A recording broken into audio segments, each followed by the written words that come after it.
ఏమండి గ్యాస్ అయిపోయింది. అవునా? సర్లే నేను ఉన్నాను కదా, నీకెందుకు, నేను చేసి పెడతాను.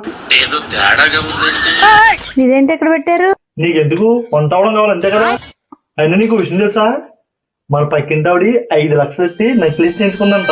ఏంటి 5 లక్షలు ఎట్టి నక్లీసా?